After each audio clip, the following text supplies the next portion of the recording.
30,000 push-ups in 30 days sounds like the ultimate fitness hack. But by day 15, my elbows felt like they were filled with crushed glass. Most people think high volume equals high gains, but the biology of overtraining is actually much weirder and more dangerous than just being sore. I'm going to break down exactly what happened to my body day by day, including that terrifying middle stretch where my strength didn't just stall, it completely vanished. You'll see why 1,000 reps a day might be the single worst way to build a chest, and if you stay tuned, I'll share the one medical warning sign I ignored that almost caused permanent nerve damage in my left triceps. You see these 1,000 reps a day challenges all over your feed. They promise you'll wake up looking like a Spartan warrior in just 4 weeks. But what actually happens to your muscle fibers, your brain, and your tendons when you refuse to give them even an hour of rest? Is this a shortcut to growth? Or are you just sprinting toward a surgeon's office? To understand why my body started falling apart, we have to look at how muscle actually works. Sports Science 101 tells us that hypertrophy, the fancy word for muscle growth, doesn't happen while you're sweating in the gym. It happens while you're passed out in bed. Your body needs about 48 to 72 hours of total rest for protein synthesis to finish its job.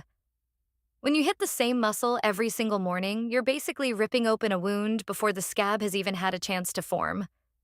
There's a massive difference between doing 50 high-quality, intense reps and doing 1,000 junk reps just to finish a checklist. The first 5 days were what I call the honeymoon phase. I felt like a superhero. My chest looked huge in the mirror, and I had this constant pump that wouldn't go away. But here's the reality check. I wasn't actually getting stronger. My brain was just going through something called neuromuscular adaptation. It's like a new car.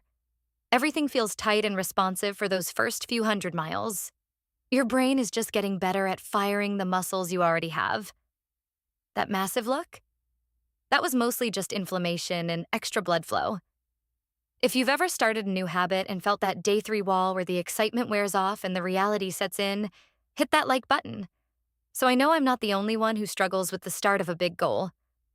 By day 6, the honeymoon was over, and I hit the valley of fatigue. This is where things got dark.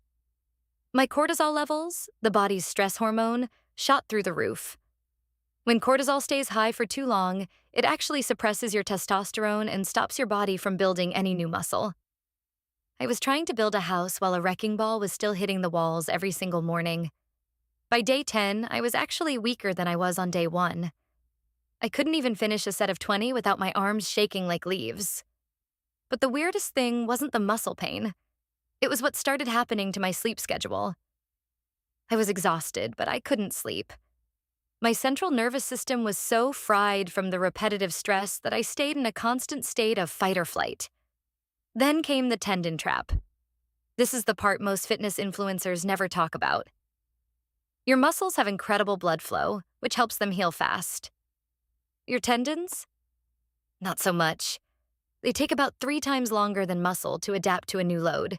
It's like putting a Ferrari engine into a chassis made of cardboard. My muscles wanted to keep pushing, but my elbows started making this sickening click every time I lowered my chest to the floor. My body actually has a built-in safety switch called the Golgi tendon organ. When these organs sense that the tension is too high and your tendons are about to snap off the bone, they literally shut down your strength. It's a hardware override. My brain was telling my arms to push, and my elbows were saying, "Access denied." We're heading into the final stretch where things got genuinely scary. If you want to see more stupid science experiments like this where I ruin my joints so you don't have to, make sure you're subscribed to the channel. By day 16, I was firmly in the zone of junk volume. Research shows that after about 5 to 10 sets of a specific exercise, the signal for muscle growth just flatlines. Anything you do after that is just wasted energy.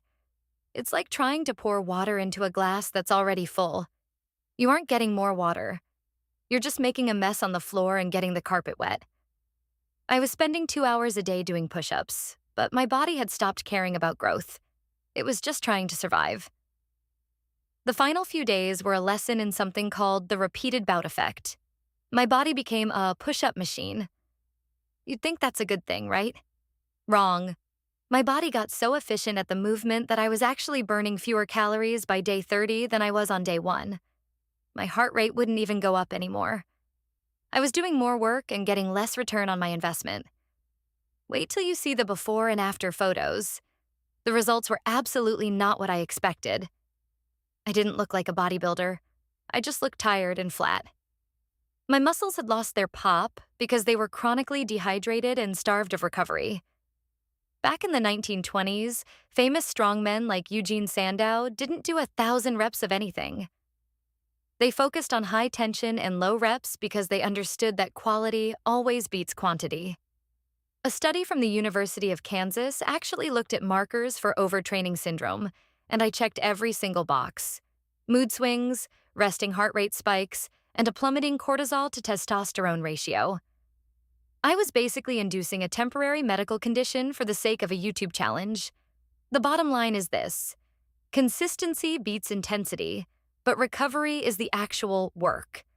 I thought I was being a tough guy by grinding through the pain, but I would have seen double the muscle growth if I had done 1/10 of the reps with 10 times the focus on form and tempo. Doing 30,000 push-ups didn't give me a bigger chest. It gave me a very expensive lesson in biology.